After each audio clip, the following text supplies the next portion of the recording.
as the world battles the coronavirus pandemic, attention paid to other health conditions has dropped, even though millions of people still suffer from kidney disease, cancer, liver problems, and even obesity and heart-related diseases. Research has shown that one major factor responsible for obesity and heart condition is the consumption of trans fat.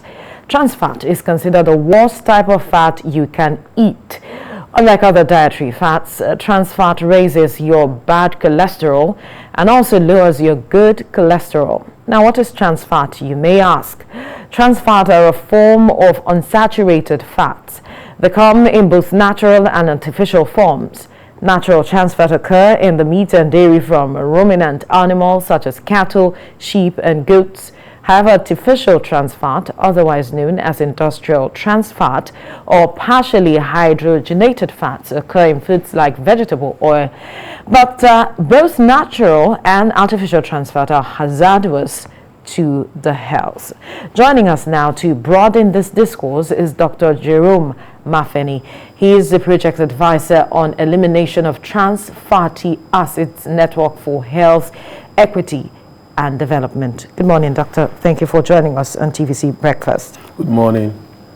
Now, perhaps what we talked about trans fat might just be talking top of the heads of a lot of persons, but we would need you to break it down for the layman on the streets to understand what trans fat really is and why it is important for us to talk about it at this time.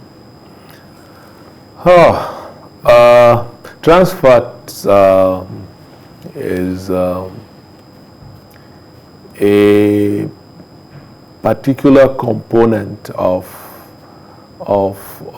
the oils that we use for cooking that is created usually in industry when they pass vegetable oils through what is referred to as a hydrogenation process, where they pass the oil through some machines that adds extra hydrogen to the oils, so that the oils can be fried at very high temperatures, and that the oils can be solid at room temperature, and that the oils can have very long shelf life.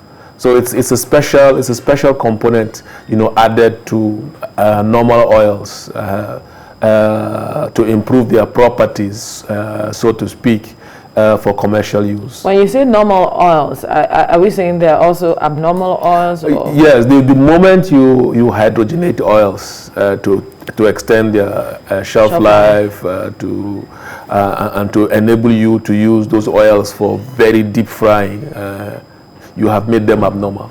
All right. Now, we see that there are influx of branded and non-branded oils in the market. So how much of a concern is this generating? Yes, we have a pandemic on the one hand. There are several issues health-wise that has to be dealt with, but this seems to be a critical aspect that we have to talk about at this time. Yes, it's critical because we really do not know the contents of the oils, branded or unbranded, in the market that our people consume.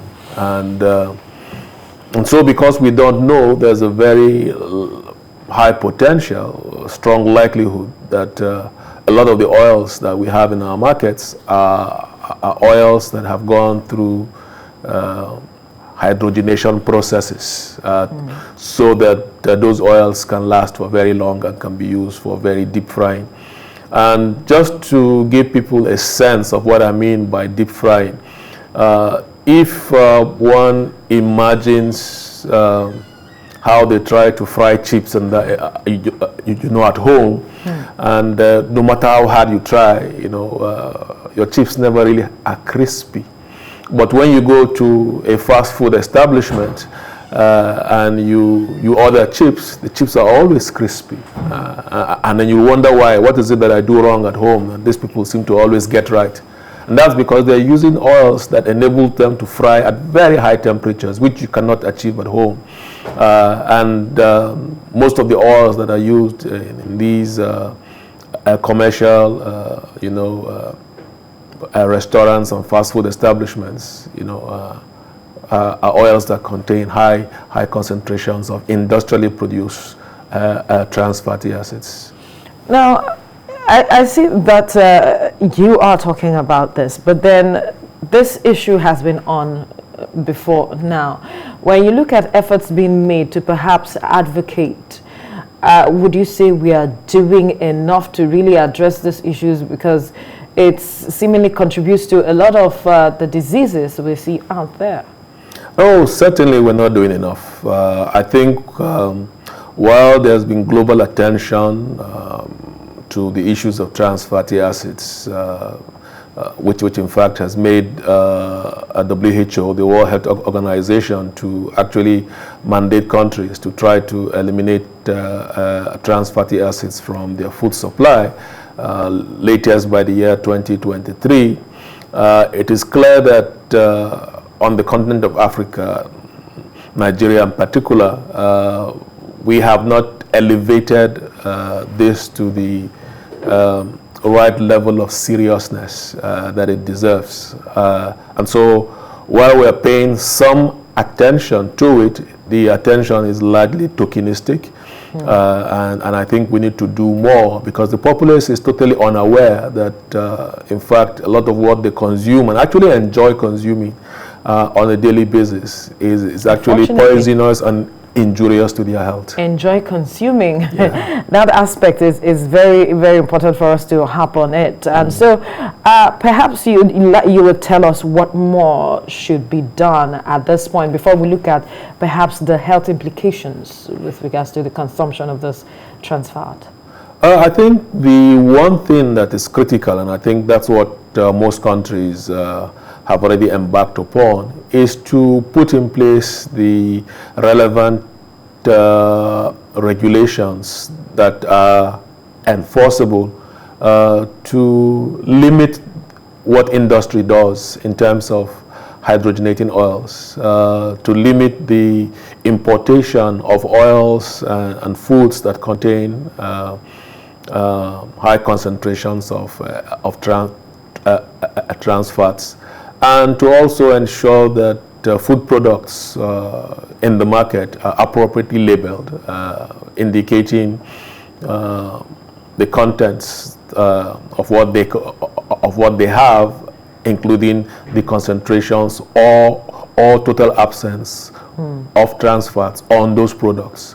So those are the things that we need to do, put in place the regulations. And then once the regulations are in place, then we can now move to the next phase of educating the public, educating industry, and carrying out a proper enforcement.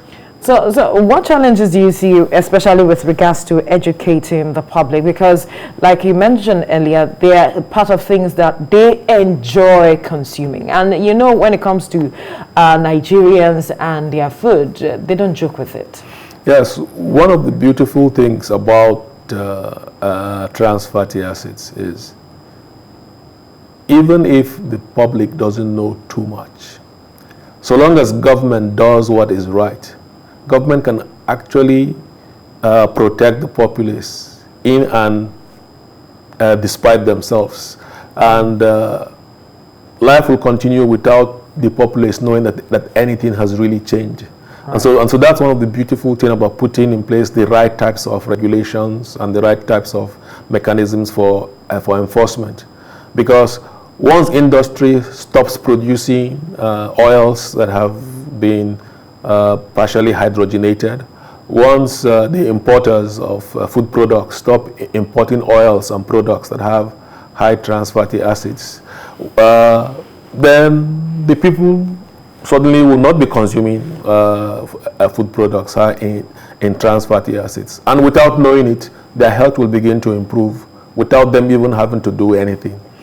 So that's one of the beauties of public health, that government can protect the populace without the populace even knowing that this is happening.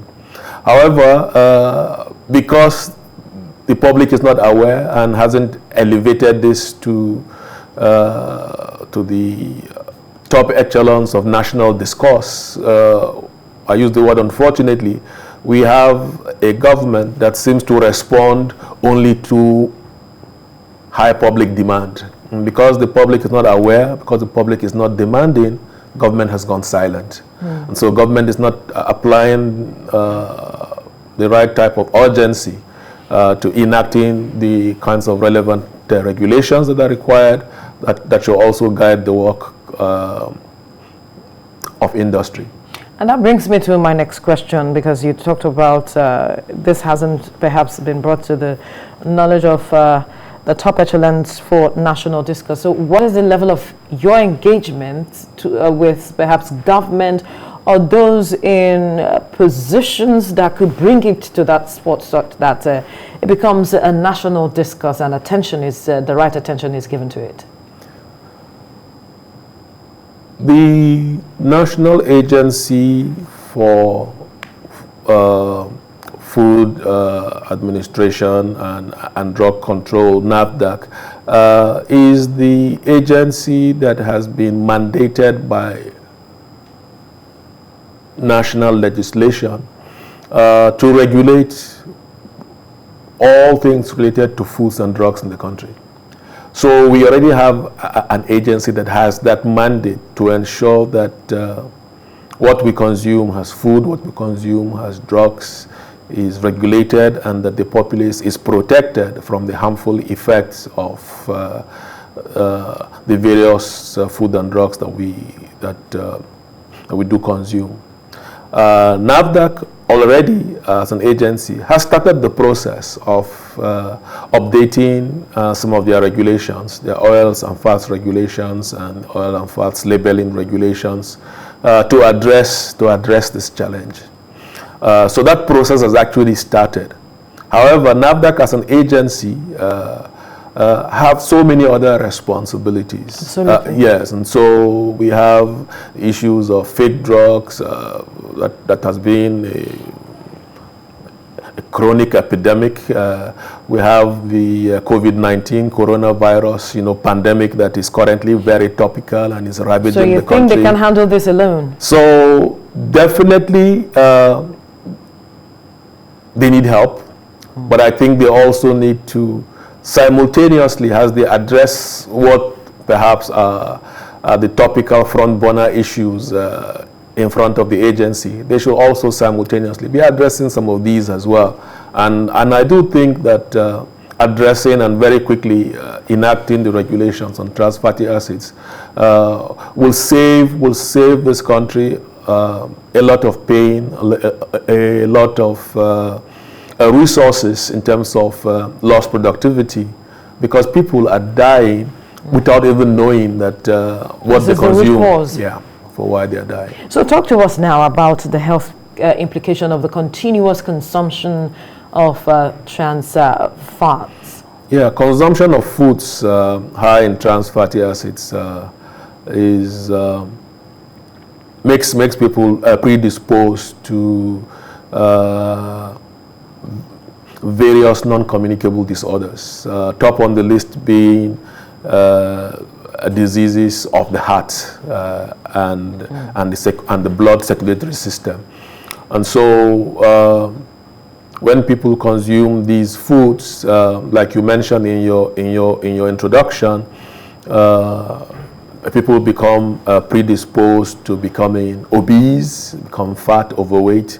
They become predisposed to having their vessels, their blood vessels blocked by excess fat, and so the vessels narrow.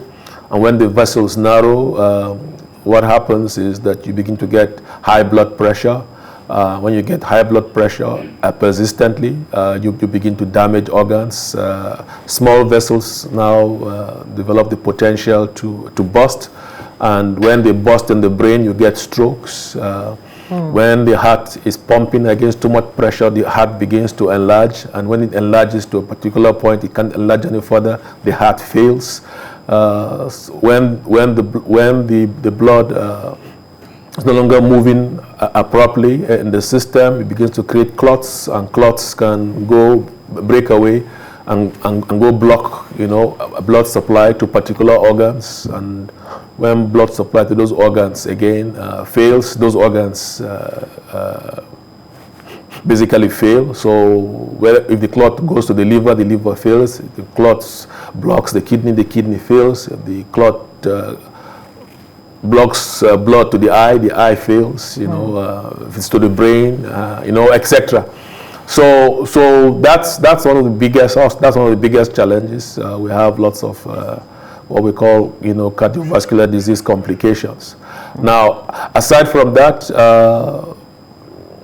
the incidence of diabetes also increases, and so people who ordinarily would not have suffered from diabetes suddenly find themselves, developing adult onset diabetes. And trans fatty acids have also been seen to be associated with quite a number of cancers, including breast cancer and cancers, yes, of the intestinal system, and so they are poisons that we consume on a daily basis without knowing. But are there options for the populace that they can have in place of, this trans fatty acids? Oh, there are definitely options. There are many oils in the market. Canola oil, safflower oil. All right, so that we are not promoting them.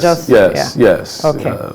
We'll have to leave the conversation here, but it is important that a lot of Nigerians get to understand the dangers of the consumption of trans fatty acids. Dr. Jerome Mafeni, Project Advisor on Elimination of Trans Fatty Acids, Network for Health, Equity and Development. Thank you for your time. Thank you very much.